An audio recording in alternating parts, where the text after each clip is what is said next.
కెమెరాలు తీరి మీడియా మేము మీడియాకి ఏముంటుందండి? ఎందుకు అడుగుకుంటారు? నువ్వు ఆగు పాష. టోల్ ప్లాజా దగ్గర నిలబడి ఎప్పుడు వస్తుందో నా కారణం వెయిట్ చేస్తున్నారంటే ఏం దుర్మార్గం ఇది? మేము వెళ్తాం సార్, మమ్మల్ని వదిలేయండి. మేము ప్రజల కోసం వెళ్తున్నాం సార్. ఒక్క నిమిషం కాదు, 1900 పేద ప్రజల కోసం వెళ్తున్నాం. కూలీలు ఉన్నారా? కూలీలు, లేబర్ పని చేసుకునే వాళ్ళ భూములు. పొలిటీషియన్స్ రాసినట్టు మమ్మల్ని వస్తుంది. పోనీయండి సార్, మమ్మల్ని దయచేసి. ఏ రకంగా ఏమవుతుంది హైవే ఏమన్నా మీద మొత్తం ఎట్లా ఆపుకుంటారు? పక్క జరగండి సార్, ఫస్ట్ పక్క జరగండి సార్. ఫస్ట్ ఏం చేస్తారు? చెప్పండి. ఏం చేస్తారు? ఏం ఇన్ఫర్మేషన్? విజయవాడ వినండి, ఇది ఒకటే ఓన్లీ ఖమ్మం హైవే. విజయవాడ వెళ్ళదా? ఖమ్మంలో అడుక్కోండి. మీరు ఇక్కడ అడుక్కునేది, మీరు ఇక్కడ అడుక్కునేది, మీరు ఇక్కడ అడుక్కునేదండి, మీరు ఇక్కడ అడుక్కునేదండి. దేనికోసం అడుగుతున్నాము? మీరు పక్క జరగండి. చెక్ చేసుకొని ఏం చెక్ చేస్తున్నాం? చెక్ చేయాలని సార్, చెక్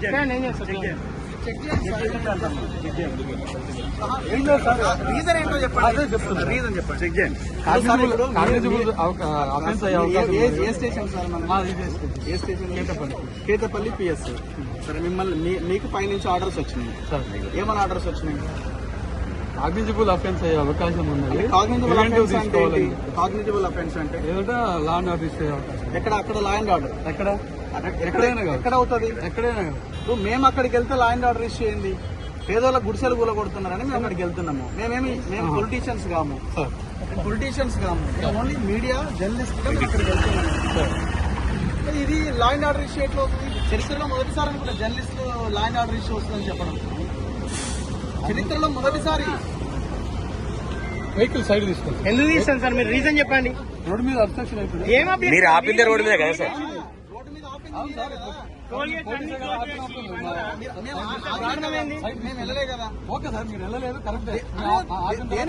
దేనికి ఆపినారని తర్వాత ఆపినా సార్, సైడ్ తీసుకోండి. ఇంత అన్యాయమా సార్? ఇంత అన్యాయమా? ఎట్లా తెలుసు మీరు అడిగిపోతున్నామని? చెప్తా సార్. అంటే విజయవాడ పోతున్నా సార్, కనకదుర్గ మాత్రం దర్శించుకోవడానికి పోతున్నా. అదే సార్, వెరిఫై చేస్తాం. ఎట్లా మీరే వెరిఫై చేస్తారు?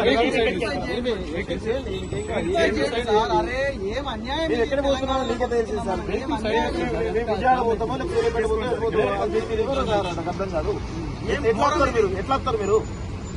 తుమ్మల నాగేశ్వరరావు ఖబర్దార్, మీ వ్యవహారం ఇది. విషయం ఏంటంటే, ఉదయమే పొంగులేటి శ్రీనివాసరెడ్డి ఇంటికి పాశం యాదగిరి గారు, ఇంకా ఈ ఓపీడీ గారు, గ్రామీణ పేదల సంఘం సంబంధించిన వాళ్ళు రెవెన్యూ మినిస్టర్ దగ్గరికి పోతే, రెవెన్యూ మినిస్టర్ ఏం ఆన్సర్ చేసిందంటే, నాకు తెలియకుండా ఖమ్మం జిల్లాలో ఈ కూల్చివేతలు ఎట్లా జరుగుతున్నాయని కలెక్టర్ ఫోన్ చేసిండు. రియల్ ఎస్టేట్ మాఫియా తోటి, దొంగలతోటి కలెక్టర్ కుమ్మక్కయింది ఇక్కడ. తుమ్మల నాగేశ్వరరావు కుమ్మక్కయింది ఇక్కడ. చరిత్రలో, తెలంగాణ చరిత్రలో లేదు మీడియాని అడ్డుకొని మీ వల్ల లా అండ్ ఆర్డర్ ఇష్యూ వస్తుందని చెప్పడం. ఏం దారుణం ఇది? టోల్ గేట్ ఇది? కొర్లపాడు టోల్ గేట్ దగ్గర రెడీగా నిలబడ్డారు, నా కారు ఎప్పుడు వస్తుందా అని. వచ్చా అని 10 మంది పోలీసులు ముందుకు వచ్చారు. ఏం ఘోరం ఇది? రెవెన్యూ మంత్రికి తెలవకుండా 1000 గుడిసెలు, 10,000 మంది పోలీసులను పెట్టి కూలగొడుతుంటే కనీసం మీడియా వెళ్ళి కవర్ చేయొద్దట. మళ్ళీ ఏంది? మళ్ళీ మేము యూట్యూబ్, అసలు మీ ఆలోచనలు మేము లెక్క కూడా కాదు కదా. TV9, NTV, TV5 పెద్ద ఛానల్స్ ఉన్నాయి. దగ్గర అడ్డుకొని మీరు ఆగండి, మీ వల్ల లా అండ్ ఆర్డర్ ఇష్యూ వస్తుంది. మేము రాళ్ళు ఉన్నాయి మరి, అందులో చెక్ చేసుకోండి. ఏం ఘోరం ఇది? ఏం అన్యాయం ఇది? ఎక్కడ ఉన్నాం? తెలంగాణలో ఉన్నామా? 1000 కుటుంబాలని ఆగం చేసిన రేవంత్ పోతే నన్ను ఎందుకు అడ్డుకున్నావు? నువ్వు కూడా ఇందులో పాత్రధారివే. ఇప్పుడు మళ్ళీ పోలీసులు ఏం చేయాలా అంటే ఇది స్టార్ట్ అయిందన్నమాట. మేము ఎక్కడికి వెళ్ళాలన్నా, మేము ఎవరి గురించి మాట్లాడాలన్నా లా అండ్ ఆర్డర్ ఇష్యూ వస్తే మీరు వెళ్ళొద్దు. రేపటి నుంచి నాకు తెలిసి ఆఫీస్ దగ్గరికే వస్తారనుకుంటా. నాకు తెలిసి నేను అనుకోవడం ఆఫీస్ రేపు ఉదయం మార్నింగ్ న్యూస్ లో మాట్లాడగానే ఆఫీస్ దగ్గరికి వస్తారు కావచ్చేమో. ఎక్కడ పోవాలండి జనాలు? ఇంత అన్యాయం ఉంటుందా? మాట్లాడుతున్న మేమే మా ఛానల్లో వస్తున్నాం, వేరే ఏ ఛానల్లో రావట్లేదు ఈ వార్త. మీరు అరెస్ట్ చేస్తారా? చేయండి. ఇప్పుడు మేము ఏడికి పోతున్నాను మీకు ఎట్లా తెలుసు? నేను విజయవాడకు పోతున్నా. నువ్వు ఎట్లా డిసైడ్ చేసినావు? ఈ టోల్ ప్లాజా దగ్గరికి వచ్చి నకరేకలు దాటంగానే ఆపేసినావు. ఎమ్మెల్యే ఫోన్ చేయండి.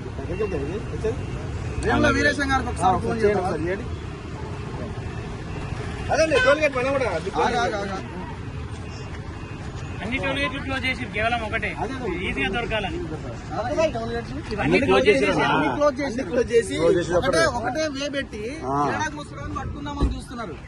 అరే దొంగలని పట్టుకోండి భయ్, దొంగలని పట్టుకోండి. తుమ్మల నాగేశ్వరరావుని అరెస్ట్ చేయండి. కొడుకు అల్లుడి పేరుతో మొత్తం వాడు 8 మంది కమ్మోళ్ళు కలిసి తెలంగాణ భూముల మీద పడ్డారు. భూదాన్ భూముల మీద పడ్డారు. అరే 1954 పహానీలు ఆ భూములు భూదాన్ భూములు అని చెప్తున్నది. భూదాన్ యజ్ఞ బోర్డు 62 ఎకరాలు ఆ పేదలకు ఇచ్చేసింది ఇళ్ల స్థలాలు. రెవెన్యూ వాళ్ళు వాళ్ళకి కేటాయింపు చేసి లేఅవుట్ చేసి మొత్తం ఇవ్వాల్సింది పోయి 10 ఏళ్లుగా గుడిసెలేసుకున్న వాళ్ళని అన్యాయంగా రోడ్డు పాలు చేస్తున్నారే. అసలు అక్కడ తప్పే జరుగుతలే అన్నప్పుడు రేవంత్ రెడ్డి నువ్వు ఇంత పెద్ద మొగోనివని నేను అనుకోలేదు నాయన. ఇంత పెద్ద దార్కాడు అని నేను అనుకోలే. నువ్వు మమ్మల్ని అడ్డుకుంటే ఏమొస్తుందా బాబు? పొంగులేటి శ్రీనివాసరెడ్డి తెలవకుండా జరుగుతుందా రెవెన్యూ మంత్రికి? రెవెన్యూ మంత్రి అంటున్నాడు అక్కడికి వెళ్ళిన వాళ్ళ కలెక్టర్ కాన్ఫరెన్స్ కలుపుతా అంటున్నాడు. కలెక్టర్ లేదు సార్ మీకు గతంలో 6 నెలల కింద చెప్పినాం అంటున్నట. మరి ఇప్పుడు చెప్పాలి కదా, 6 నెలల కింద ఎట్లా చెప్తామనంటే సైలెంట్ ఉన్నాడు, మాట్లాడలేదు. ఇప్పుడు మొత్తం పోలీసు ఏం చెప్పండి, ఇక్కడ ఎంతసేపు ఆపుతారు చెప్పండి. మీరన్నా చెప్పండి.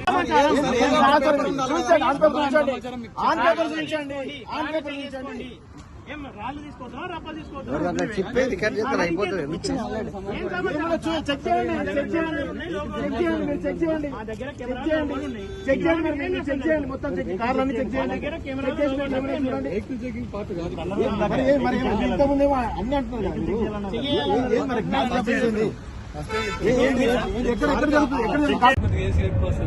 జై తెలంగాణ మిత్రులారా, ఈరోజు ఉదయం ఖమ్మంలో జరిగినటువంటి దాదాపు వేలాది మంది ప్రజల గుడిసెలను కూల్చినటువంటి నేపథ్యంలో మేము ఈరోజు కాలోజీ టీవీ కానీ, మనతోలు వెలుగు కానీ, దాదాపు ప్లస్ టీవీ తెలంగాణ కానీ, ఈరెంటి 6 టీవీ కానీ ఇలా చాలా మంది ఛానల్స్ అందరం కలిసి అక్కడ పేదోళ్ళ ఇబ్బందులను కవర్ చేయడానికి వెళ్తుంటే మరి రేవంత్ రెడ్డి ఆదేశాల మేరకు తెలియదు కానీ మొత్తానికైతే తుమ్మల నాగేశ్వరరావు ఆదేశాల మేరకు, పొంగులేటి ఆదేశాల మేరకు తెలియదు కానీ మొత్తానికైతే అక్కడికి వెళ్లకుండా నకిరేకల్ టోల్ గేట్ దగ్గర మమ్మల్ని అక్రమంగా అరెస్ట్ చేసి ఎలాంటి కనీసం ప్రివెంటివ్ అరెస్ట్ అని చెప్తూ దానికి రీజన్స్ చెప్పకుండా ఈరోజు మమ్మల్ని ఎక్కడికి తీసుకెళ్తున్నారో తెలియని పరిస్థితి అయితే కనబడతా ఉంది. పోలీస్ డిపార్ట్మెంట్ మొత్తం కూడా ఈరోజు మమ్మల్ని అడ్డుకొని ఎక్కడికి తీసుకెళ్తున్నారో తెలియట్లేదు. సో దయచేసి తెలంగాణ సమాజం దీని అందరికీ కూడా గ్రహించాలని చెప్పేసి కోరుతా ఉన్నాం.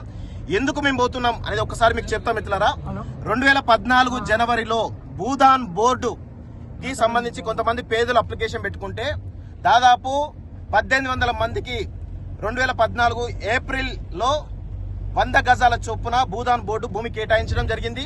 దాని తర్వాత ఆ లేఅవుట్ కూడా ఇవ్వడం జరిగింది. దాని తర్వాత దాని పక్కనే కలెక్టర్ ఆఫీస్ రావడంతో భూముల రెక్కలు పెరగడంతో అక్కడ కొంతమంది తుమ్మల నాగేశ్వర సంబంధించిన వాళ్ళు, గతంలో పువ్వాడాజీ సంబంధించిన వాళ్ళు, ఇప్పుడు తుమ్మల నాగేశ్వరరావు గ్రూప్ లో ఉన్నారు. వీళ్ళందరూ కలిసి అక్కడ చుట్టుపక్కల మొత్తం కూడా కబ్జాలు చేసి పెద్ద ఎత్తున ఆ భూములను లాక్కోవడానికి ప్రయత్నాలు జరుగుతుంటే గతంలో చాలా సార్లు కూడా వేలాది మంది పోలీసులు, కొంతమంది దుండగులు వెళ్లి కూడా అక్కడ అక్రమంగా వెళ్లి అడ్డుకుంటూ ఉంటే అక్కడ ప్రజలు గుప్పలు పట్టుకొని తిరగబడడం జరిగింది. ఈ రోజు గత వారం క్రితం మేము అక్కడికి వెళ్లి స్టోరీ చేయడం జరిగింది.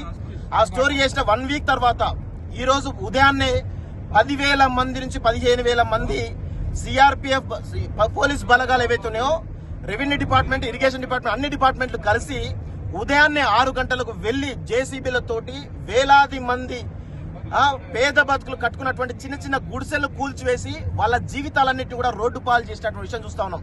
సో దయచేసి తెలంగాణ సమాజం గ్రహించాలి, రేవంత్ రెడ్డి పాలన ఏ విధంగా ఉంది, రేవంత్ రెడ్డి ఎంత దుర్మార్గంగా వేరుస్తుందో అర్థం చేసుకోవాలి. ఎవరి అడుగులకు మడుగులొత్తుతూ ఈరోజు అక్కడ పేదల భూముల పైన కబ్జాదారుల ఈరోజు ఎంత దారుణంగా వేరుస్తున్నారో ఒకసారి అర్థం చేసుకోవాలి. దీనికి ప్రధాన కారణం తుమ్మల నాగేశ్వరరావు, అదేవిధంగా పొంగులేటి శ్రీనివాసరెడ్డి, అక్కడటువంటి మంత్రి డిప్యూటీ సీఎం అయినటువంటి బట్టి విక్రమార్కే ఆ పేదోళ్ల భూముల పైన పడి ఈరోజు అరాచకం చేస్తా ఉన్నారు. దయచేసి తెలంగాణ సమాజం అంతా కూడా గ్రహించాలి. దీనిపైన అందరూ కూడా నోరు విప్పాలని చెప్పేసి కూడా ఈరోజు ఆ ప్రజల పక్షాన మేము కోరుతా ఉన్నాం. Thank you very much. జై తెలంగాణ.